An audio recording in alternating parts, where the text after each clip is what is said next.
Well, hey everybody, Wes McDonald here, and I'm on day 4 of my 75-day video challenge. So if you're watching me live or on the recording, I really appreciate it. And today we're going to be talking about leadership, and I'm quite fortunate to rub shoulders with a lot of great leaders.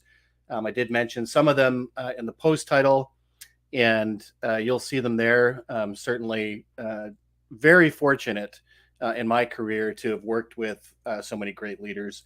Some that come to mind, if you think of Joel Vaslow over at Tiger Paw, he's been someone I've worked with and for a number of years, learned a lot of lessons from him. Uh, Robert Cioffi from the managed IT side of the world. He practices one that I'm going to talk about a little bit further in humility and honesty. Michael Cozzens, obviously, if you haven't met Michael Cozzens at an event, you're missing out. Mike Stramaglio, big shout out to you. And Eric Crump, who leads with me on the executive team at the MPSA. Lots of great lessons that I've learned from him as well. Laura Blackmer, I've had the honor of getting to know over the last couple of years from Konica Minolta.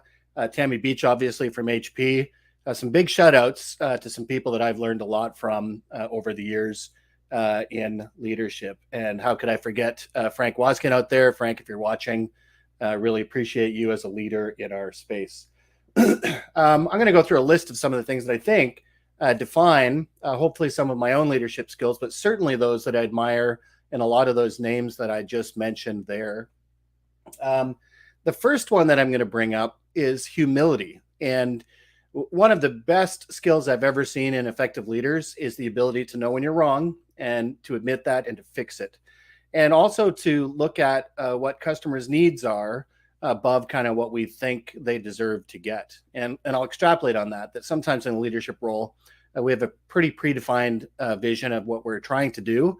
And yet listening to our customers is very low down on the list. And that's something that great leaders really take into account, not just listening to their customers, but their employees as well. So make sure you're practicing some humility. If you are a humble person, you will listen and you will act on those actions. The second thing is mentoring, and this is one that I'm very fond of myself, and a lot of the leaders that I admire practice this. And you got to think, we have young people coming up through the ranks in our fields that they are hungry for knowledge, and if we have that knowledge, I think we owe it to them to make sure we pass on what we can. And great leaders do that without fail. They share their knowledge. They make sure that they're passing on, what you've learned over, say, 30, 40 years in a career to those that are just getting started. And it's invaluable. So mentorship is definitely another big point there. I want to throw this one out there, and it's respect and praise, right? That we need to celebrate our wins and our people's wins. That could be the team that we're leading, that could be our customers, but really shouting out and making sure that people are aware of what those wins are. I lead a top 100 group every week, and we actually start with that win of the week, and I think it's really important. So people get to share the kinds of things that are making a difference, both for them, if it's personal, or their organization at a professional level, to make sure that those things are shared out there. The next one is a tricky one, and not all leaders that I know practice this, but the good ones do. And that is, when you have a challenge within an organization, it's definitely never with the person. It should be with whatever the topic is that you're trying to tackle. And I'll give a shout out to Joel Vaslow on this one specifically, because I get to meet with him once a week.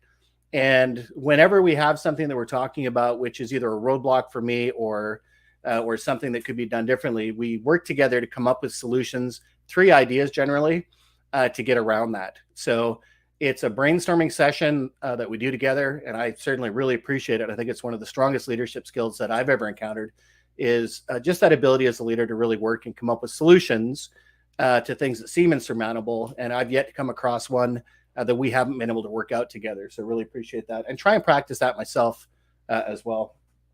The next one is to trust and rely on your team. And I'm going to finish on this one because I think part of leadership that gets missed is this idea that we are in ourselves not necessarily the strongest unit in the organization. We may be leading in a capacity, we may be at that spot, but really it's the team behind us that actually generates the success that we have. and knowing how to trust your people, how to give them their responsibility to be able to make decisions and to drive things forward, and not to take the credit for it yourself, but to make sure that those team members are getting credit, I think is absolutely one of the most critical leadership skills that I've ever run across, and try and emulate myself as well. There's a great story about Henry Ford when reporters were trying to get a meeting with him to showcase what an idiot he was. And he said, no problem, come into the, into the office on Tuesday and I'll answer all your questions. And when the media showed up, they made nice talk for, a few minutes. And then Henry Ford said, oh, just give me a second if we're going to start the interview. I've got one last thing I need to do. He opens up a door and in walks all of the management team that he has behind him in marketing and sales, in legal, in the folks that are running the production facility. And the journalist said, whoa, wait a minute. No, we came to interview you.